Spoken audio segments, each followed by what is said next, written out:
Welcome everyone here to NLA and to this, which is the last in our Soapbox talks, which have been taking place as part of this Streets Ahead exhibition, which has been an NLA and TfL exhibition that's been here for the last month. And it's actually the last day today, so make sure that you take your time to have a look around. I'm Catherine Stanyland from New London Architecture. I'm really pleased to welcome you all here today. Over the last 4 weeks, we've had lots of speakers taking to the soapbox and telling us their ideas about river crossings, pedestrian movement and cycling. And today we're going to be talking about creating greener streets and talking about the impact that that can have on Londoners' health and well-being and looking at the impact it can have on London's resilience and its ability to adapt to climate change as well. So this is going to be a really key issue for the next London Mayor. We know Sadiq Khan's already proposed to plant another 2 million trees by 2020, so we expect there to be quite a lot of debate and discussion around this over the next few months. So the format for the talks is going to be, we've got 2 fantastic speakers.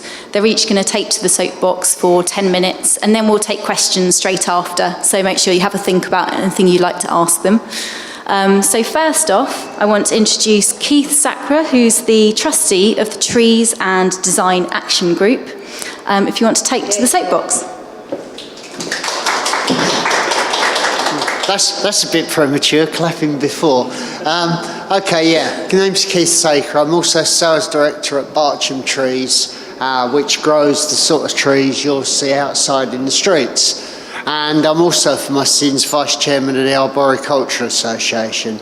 So I've been asked to have a rant, and I've been asked to be controversial, and I've been asked to give you things that you might ask questions about. So here we go. And there's a good example of what I see as a problem just outside the door. And you'll see one down the road, and you'll see one anywhere you look. And that's about, if you're thinking about legacy and London and the tree population. And the tree population's dynamic. We tend to think of it as fixed in time. It's not. It's forever changing. It's forever developing. It's forever moving. So I'll ask the question, how many of you have come across the London Eye Tree report? That's what I suspected. It's a survey we carried out last year, and we actually looked by sampling at London's trees. And it comes out as something like 8 million trees in London of various species, various sizes, and that has a huge capital worth. But more importantly, we actually quantified the benefits those trees are delivering in terms of particulate absorption, carbon sequestration, shade provision, and it's all there quantified. So in terms of a baseline, for the first time we really have a baseline on London's trees. So, if you think in terms of legacy, what sort of legacy are we as a generation or generations going to leave from what was basically Victorian planting coupled with extensive planting after the Second World War? So there's plenty of examples of it. But also outside you'll see new tree planting. And you'll see young trees. Now the question I would ask, and I hope somebody asked the question about this, how many of those young trees that we see planted and dotted around London are actually going to survive long enough to provide the legacy that the big trees next to them are providing now? So why is that? I think we get an awful lot of failing. We get commendable schemes like the one we've just heard of, the commitment to plant 20 million trees, was it, or how many million trees? And we had the last mayor, very commendably, said he would plant 10,000 street trees in each of the 3 years of his mayoral term. And he did that. But have a look around and see how many of those, these 20,000 additional trees have survived. So why is that? There's all sorts of inbuilt barriers, it seems to me, as to trees. We seem to want to find reasons not to plant trees. Oh, they lift the footpath. Oh, they're constant. Oh, they will obscure shop frontages. And there's a myriad of reasons not to use them. And aren't we pleased that our forefathers didn't actually look for reasons not to plant trees? Because one of the things that gives London its character is the street trees. So given that the tree population is what delivers the benefits to Londoners, not the individual tree, the collective. What are the collective benefits of the trees in London? So how do we keep and arrange for that legacy to continue into the future? So we're looking at the population. So what does the tree population have to be? It has to be resilient. Resilient to pest and disease, resilient to the urban environment, resilient to many other factors. How do we achieve that? Well, diversity of tree population, for instance. London Plain represents a disproportionate number of the large trees in London. Yet, what's the architect's design the tree of choice very often? London Plain. So we're building up this sort of non-resistant tree population. The second thing, there has to be a huge range of age classes within the population because it's dynamic. Some will die, some will grow, and it will be a constant movement. So you have to look at what's being planted now and how much will survive. So looking at that then, one of the questions, and this is the point where I began to perhaps be controversial, is we look at the barriers, and if we can overcome the barriers, and there's many technological and other solutions that can be used to plant trees in terms of available substrate under the ground for tree root development, in terms of root barriers, and we can use trees in a sustainable urban drainage system, so we can remove many of the barriers. But how much focus is there on the tree itself? And this is where I deal with it on a day-to-day basis. And I don't know how many people design with trees. How many people are involved with trees in any way, shape or form? How many people have visited a tree nursery? How many people have visited a tree nursery? How many people understand how to identify and how to specify a good quality tree when they're buying it for the nursery? How many people understand the physiology of the tree, what it actually needs when you're planting it into the ground? How many people actually understand the maintenance, management necessary in the early years? Things like structural pruning. So let's take one problem. The problem of perhaps distorted or lower branches that create risk for people. How many of those problems can actually be eradicated by good pruning work on the nursery and shortly after planting? Yet so few people seem to take that into account at all. So even if we overcome the barriers to tree planting, some of which are real, physical, some of them are perceptual. Oh, I think the tree will cause harm. I think the tree will cause problems. Even if we overcome that, we look around here and there's all these wonderful shots on the wall, and many of the plans have got these wonderful green blobs that seem to find their way across all plans. How many of those green blobs will actually produce the stature of tree outside?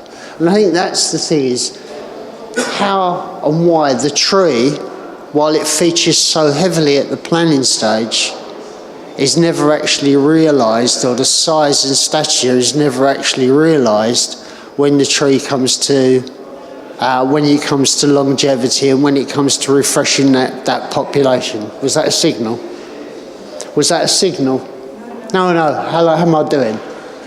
Few minutes, okay. Right. I'd like to use the 3 minutes left just to recap and perhaps give you some indication of things that you might do. First one, the London Eye Tree Report.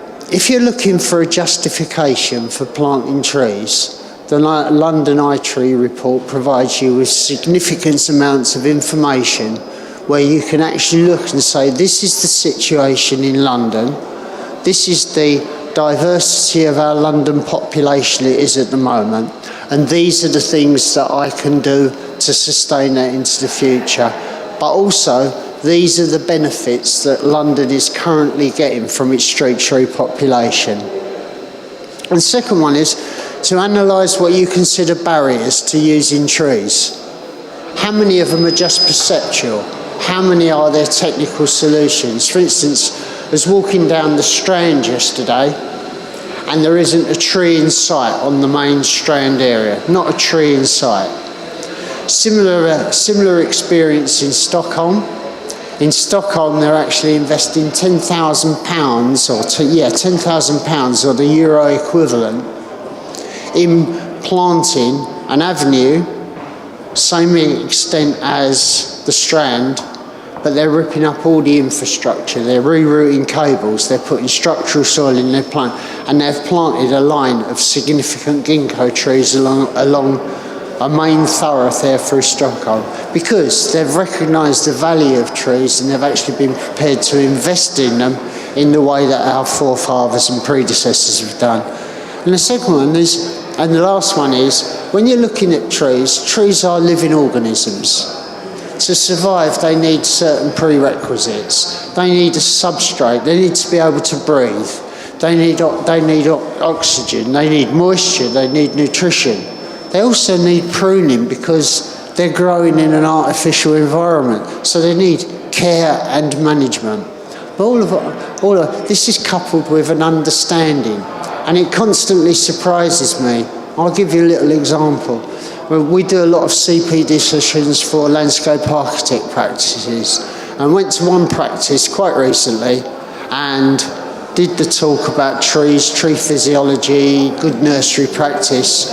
And a young lady came up at the end and said, "I'm so pleased you came to see us today, because I'm going out to a tree nursery in Germany tomorrow to select trees for scheme. And here's the key, I didn't have a clue as to what I'd be looking for in terms of tree quality."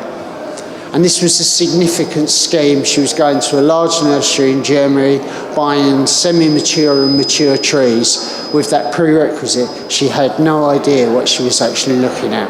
So if I can leave you with that thought, if you want to visit a tree nursery, very happy to show you around. If anybody wants to visit a tree and explain what the tree nursery does and what you can look for in terms of high quality tree stock to go into your streets and hopefully provide the legacy that we're all looking for. And I think that's me done. So thanks very much, and questions? Right. Does anyone have questions? If you could just say who you are. My name's Claire Armstrong, Southwark Living Streets. I'm an activist. I live in the Rotherhithe, Canada water area, and a significant number of mature trees are being felled. Yes. In order for the developments to happen. Yes. And I really don't know what ordinary people like us can do to ensure that equivalent trees get planted, because it's not going to happen. I don't know. Neither do I, to be honest with you. It seems to be a perpetual problem. I know the Elephant and Castle very well. I grew up there. I know the development. I was actually working with Southwark Council when the Haygate estate was built. And I know the constraints on the architects when they built the Haygate estate. And I've had a lot of time and effort looking at the tree population there, and I've had some contact with the tree supply. In answer to the question, I don't know. Sheffield is a good case in point, where tree felling in Sheffield has become national news because of activists who actually protested and got lots of user groups involved. I don't know Rotherhithe now. I know Rotherhithe historically, and I know I was party to planting the London Plains coming away from the Rotherhithe tunnel around the old camera. I don't know. It has to be proportionate as well, because the removal of all trees is not a bad thing. Some trees need to be, because you are dealing with this dynamic population. A local user group, you might consider using something like iTree, which I'm quite prepared. I'll leave a card if you want more information. It enables you to look at your local tree population and place values on that population and say what that actually delivers for your community. And then the projections just to see. There's some classic examples. Sorry, I'm getting distracted. Some classic examples going on in the background on that. Anyway, but yeah, so if you want to have a chat with me after, I'll try and give you some more details. Any more questions? I obviously stimulated everybody, didn't it? Okay, if anybody wants to talk to me afterwards, I'll be here, so thanks very much.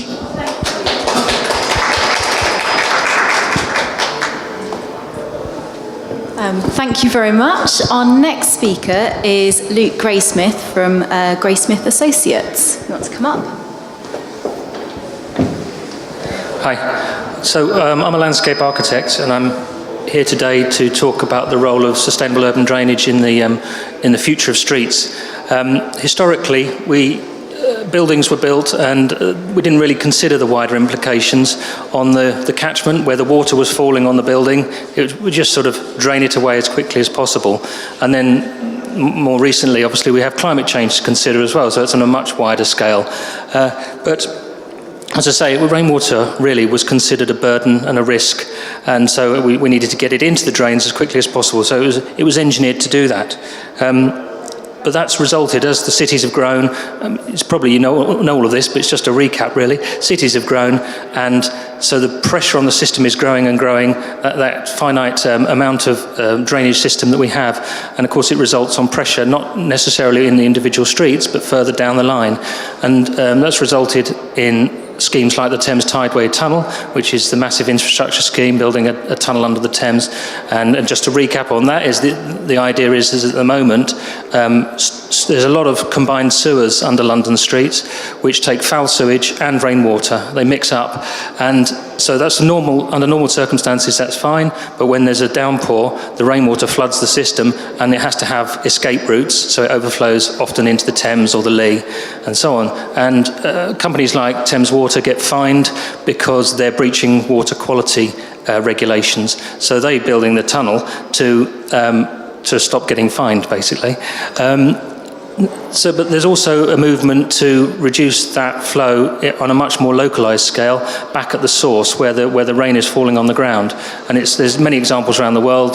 Portland, Oregon is leading the way in this, and also I believe Philadelphia also looked at the idea of a tunnel but deemed it was too expensive, and they're spending their money on local community initiatives which are greening individual streets and reducing that flow at the source.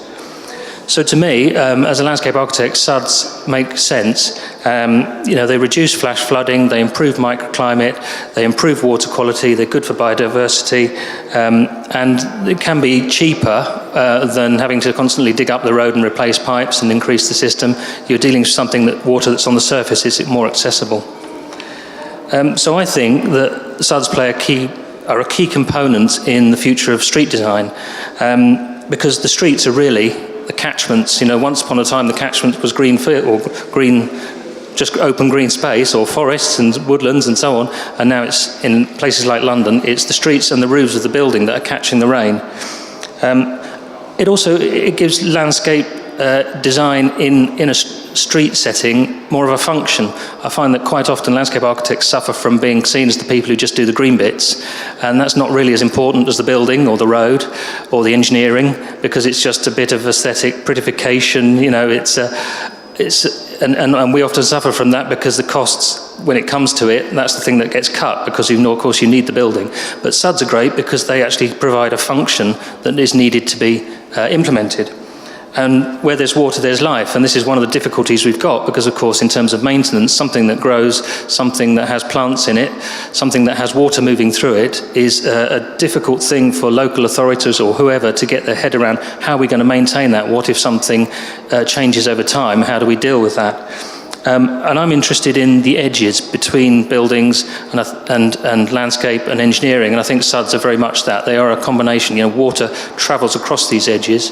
Edges is traditionally where there's the most life, if you like, at the edge of forests, at the edge of oceans, on the shorelines and so on. And so for me, it's quite interesting how water that traverses across edges from different physical elements is dealt with. And I'd say that blurring the edges is an interesting aspect, and it also means we need to take a more sophisticated approach. And it's not so much thinking in our silos of the architect just stops at the edge of the building and the engineering stops at the edge of whatever they're building, and likewise the landscape. And each new building really, I think, needs to consider its rainwater. Rather than building a building and just assuming it's going into the drain, we need to deal with each new built component individually, think through what's happening to the water there. And that is backed up a bit by the planning system, and that's more and more happening, but I still find resistance and just sort of sweeping it under the carpet approach. And there's even some moves in America, and I believe it might be possible here as well, is that if you're building a new building and you reduce your amount of water going into the drains, you can actually reduce your water rates. You can go and talk to Thames Water about that, but I believe it's possible. So what the driver for change is often not SUDs. It's often retail, housing, infrastructure, public realm. That's where the inward investment is coming. But actually, there are some examples of SUDs that are actually the driver for change, is where the money is coming. And I think that's becoming more common. I'm working on a few projects in North London at the moment for an organisation called Thames 21. Their remit is to improve water quality in the Thames region, in the rivers in particular. But of course in London, a lot of the rivers are underground. And they're realising that they can do a certain amount in improving the rivers directly, but they have to work back up the catchment to where the rain falls. And so the schemes I'm working on with them are taking downpipes from roofs, disconnecting them. Instead of going straight into the drains, they come out into the landscape and they go into shallow depressions which are planted up, and then there's an overflow just in case it floods to go back into the drains. But in that process, it's slowed the flow down, it's improved the microclimate, biodiversity, improves water quality, oxygenation of the water, and you get an aesthetically pleasing feature rather than just mown grass. And those are seen as retrofit schemes, but actually in terms of SUDs, everything's a retrofit really in London, because we're always fitting into an existing system. So it's not a new build may look like a new build above the ground, but once it connects into the system, it's kind of retrofitting into that. It's integrating physically. And we need to integrate across professions and stop thinking in the silos that we do. We've got landowners, local authorities, architects, engineers, arboriculturalists, ecologists, and also, of course, the local communities and businesses and residents, and last but not least, the contractors, because they're really the ones that make these things work on the ground. Often we go into these designs with very little information about what's existing underneath, and it's not until you start digging that you find out the real detail of it, and they help to make it work. So as I mentioned, a couple of schemes that I'm working on in North London, and also Derbyshire Street Pocket Park, which features over there. There's a picture of it over there. And in terms of this exhibition, there's only two photos of SUDs. A majority of it is about highways and architecture and engineering. And I do feel that the SUDs needs to be maybe at least a quarter of the exhibition, not just a couple of pictures. So I would say, to conclude, the nature of the streets are changing. Is possibly, you could say, it's going to be less dominated by traffic engineering. SUDs are a key component in that, and they can be designed to look different, so the aesthetic of streets can change because of that. They're technically quite tricky to achieve because of a lack of information about the existing system. Requires collaboration, that's the big one, and I would say exciting opportunities ahead for actually transforming the way streets look. Thank you.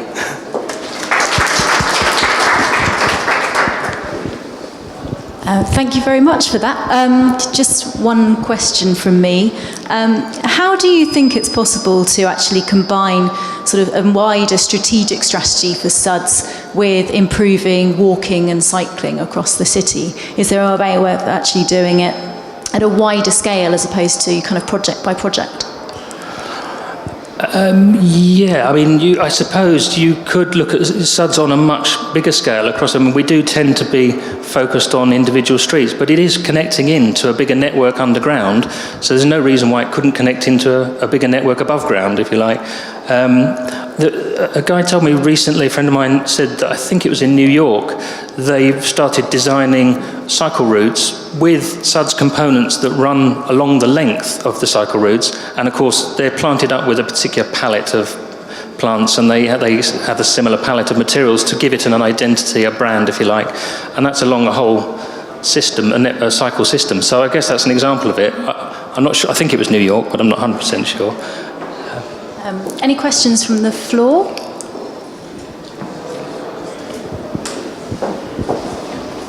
I'm just wondering how easy it would be to retrofit SUDs along the sides of existing streets. So because car ownership in the inner cities reduced so drastically that you could possibly get streets with no parking and use them for alternative uses. But could you retrofit SUDs along the sides? Yeah, I mean, you can, yes. I think it's good value for money, but of course it's quite expensive to dig up and replace, and all of and the typical answer will be there's services, buried services underneath, fibre optic cables, all of that. But it can be done, and actually that's the scheme that Derbyshire Street Pocket Park that I did. What we did was, on a typical street, the pavements fall towards the road, and then there's a camber in the road, and the drains are down at the edge, so the water runs off the pavement, off the road, and into that. So what we did was we dug a channel down the centre of the street. It was a dead-end street for 12 parking spaces, got rid of the cars, and this drain down the centre, all it did was the level of the pavements continued into the middle, and then it falls into the ground. And so that removed only, I think, 2 gullies out of the drainage system, but the water now just soaks into the ground. So, that's in the centre of the street, but there's no reason why you couldn't do that at the edge. And I think America are mainly doing a lot of those sorts of schemes in places like New York, Philadelphia. Can I recommend you look at traffic's tree plant in Stockholm, and it comes up, Stockholm. Just Google. And what you'll get is 2 or 3 case studies that actually illustrate, as we said, where tree plant is used as part of the SUD system. The whole of the footpath along extensive pieces of road are used as the stormwater runoff. Exactly as you say, the water off the buildings is taken into a channel, the water off the roads is taken into a channel, it's all filtered back into the tree pits which run the length of the road. They're using a structural soil, which means water flows through, so the trees get the water and it runs away. And it's as good a system as I've seen, certainly, but it supplements exactly what you were saying. And Trees in Design Action Group, Trees in the Hard Landscape, the case study of Stockholm's in there. Also recommend you look at Greater Lyon, where again they're doing exactly as you said, incorporating into cycleways. The question you asked, there's a huge development in Lyon where they've done exactly what you say. They've incorporated bus lanes, pedestrians, cycleways and traffic light all along the same highway junction, separated out by various plantings that are graded from edge to middle, and there's stormwater runoff right the way through the whole system. So that's also in the Trees in Design Action Group. Are there many examples in London, or is your talking park?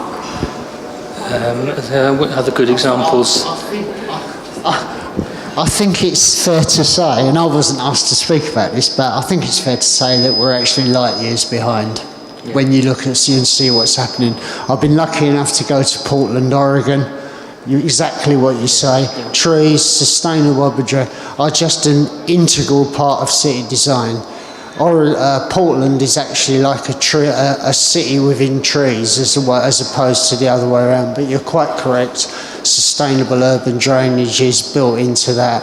Certainly Lyon, Stockholm, Prague, Berlin all have stormwater systems related to trees that are far more advanced than anything we've got here. And it seems to be they have invested, they've overcome that perceptual, and they're saying this is how we make it happen. So, sorry. No, it's fine. I agree. There's not that many examples here. There's one that's being built at the moment to look out for. I don't think it's completed. It's called Australia Road, and it's in Hammersmith area, I think. And it's got a community centre on one side and a school on the other. And they've blocked the road so cars can't come through. And this SUD system is connecting across to the buildings on either side. And it's an educational feature as well. So that one will be in the news, I imagine, in the coming months. In the SUDS news, that is, not on the main news.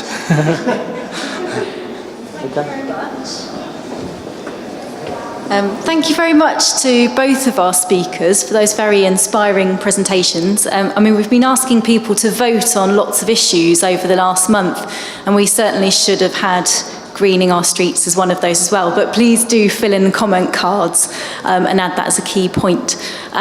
So thank you very much to our speakers. Thank you all for coming. And yeah, do look around as it's the last day of the exhibition. So thank you.